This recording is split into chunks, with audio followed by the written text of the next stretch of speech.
Hello, everybody. I want to talk to you about two of my favorite songs today, and specifically about their lyrics and how it seems to apply to our everyday lives. Because these are older songs; they're from the '80s or yeah, '80s. And being Gen X, '80s are my life. It's the way it works. If you're Gen X, you understand. If you're not Gen X, you might still understand. But the two songs in question are Cult of Personality by Living Color and Symphony of Destruction by Megadeth. Now, you might ask yourselves, what the heck do those have to do with our everyday life? And why is the guy that talks about science and fiction books talking about these? Well, the reason I talk about science and fiction books is I want people to exercise their brain. If you exercise your brain, you are more likely to come up with solutions for yourself. You're more likely to be creative and come up with ways to fix problems. More importantly, not to kind of follow a trend blindly because some celebrity politician or influencer told you to. And one of the things I love about these two songs is they're very entertaining, still kind of work today as things that even my kids like to listen to. But the lyrics in them kind of apply to everything from the '80s through today, and probably before that. They're sort of reflections of our society in general. And to me, one of the important ones here, one of the most important songs of that decade actually was Cult of Personality by the band Living Color, which, by the way, is, if you have not heard it, turn me off, go listen to it. Amazing song. Can't say enough about the band in a good way. But this particular song opens up with the words of Malcolm X. During the few moments we have left, we want to talk right down to earth in a language everybody here can easily understand. There's no music behind it. There's nothing else. It's just Malcolm X saying those words, which were very well done. So the rest of it is, you get down to these this paragraph here talking about the cult of personality. You want somebody to, in order to form a cult of personality around you, you want somebody who understands your anger, who knows your dreams, and somebody who embodies everything you want to be in life. And that's where I think we're winding up with politicians who have these like cult like followings where they can just do no wrong. And there's some of them that have actually joked they could go out in the street and like kick a puppy and people would still be okay with it because it's them. And they're probably right. So, they go on, Mussolini and Kennedy, perfect examples of people who had this just sort of cult following. So people either loved them or hated them, obviously. Um, you know, some of them, Nobel Prize. We follow the Nobel Prize. I have friends who are Nobel Prize winners. I knew one of them before they actually won the prize. Being a scientist, you meet them; they're all over. They're not all over, but there's. I don't want to diminish the prize, but I've met a bunch of them. And the thing about it is that when you get them to talk like actual people, uh, most of them will tell you that before they won the prize, nobody cared that much about their opinions. And all of a sudden they win the prize and everybody wants to talk to them. They're on everybody's call sheet. And they're like, it's just, I did that project 20 years ago and all of a sudden I'm all popular. But it forms that cult around them. The Nobel Prize is just a prize.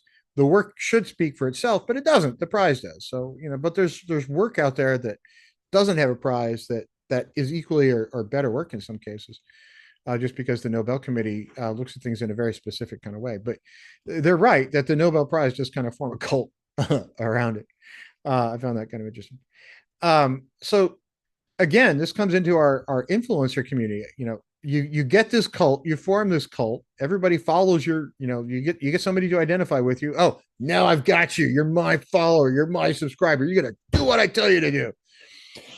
You're my voter. Donate, right? That kind of thing. Well, here we go. I sell you things you need to be. I'm the smiling face on your TV. I'm the cult of personality. I exploit you and you still love me. Sound like, politicians, right? I tell you one and one makes three, and you believe it, right? There are people out there who have that kind of control over their followers. Joseph Stalin, Gandhi, Stalin, sure, Gandhi was a lot different, but but Gandhi did have people like that too. And what you do with that power of your cult is much different, I guess, in some cases. But Stalin had a different way of doing it than Gandhi. I'm not sure I would have put those two together, but they did, and it worked. More, of course, about the Nobel Prize. Now, this is interesting, right? You take those people who have the cult and they say, you gave me fortune, you gave me fame, you gave me power in your God's name. I'm every person you need to be, because everybody, like, you see the person in charge of the cult and you say, I want to be that person. I want to be like them. I want all the stuff they have and I want to be just like that. But you can't be, because there can only be one person in charge of the cult, but they make you think you can, right? That inspires their following and makes it grow and makes it get bigger. So fantastic song, amazing band. I was lucky enough to be around when they were new and played on the radio all the time. Saw them on SNL. Fantastic stuff. I play their music to this day, and my kids are like, look at me funny, like, Dad. I mean, they like it, but I think I overplay it for their taste. So that was from 1988. Now Megadeth. How do you put these two together? Well, this is from 91. All right, so it's not exactly 80s, but close enough. Um, so here it is. You take a mortal man and you put him in control. You watch him become a god. In other words, you put him at the top of the cult and he thinks he can do no wrong. He thinks he's a god, right? So watch people's heads a roll. Okay, well, if somebody's a god, they can knock people's heads off all they want, right? Just like Pied Piper led rats through the street, we dance like marionettes to the symphony of destruction. Well, if the person in charge of the cult says, this is what I want you to do, there's going to be a lot of destruction around. Lately, we've seen some of that in the news. Ever since kind of COVID, we've seen more and more of this kind of let's just go off and destroy thing attitude, because the people at the top are kind of dealing with people in the middle like, marionettes, and making them dance to their little tune. We act like a robot. The metal brain corrodes. You try to take its pulse before the head explodes. Just like Pied Piper led rats through the street, we dance like marionettes swaying to the symphony of destruction.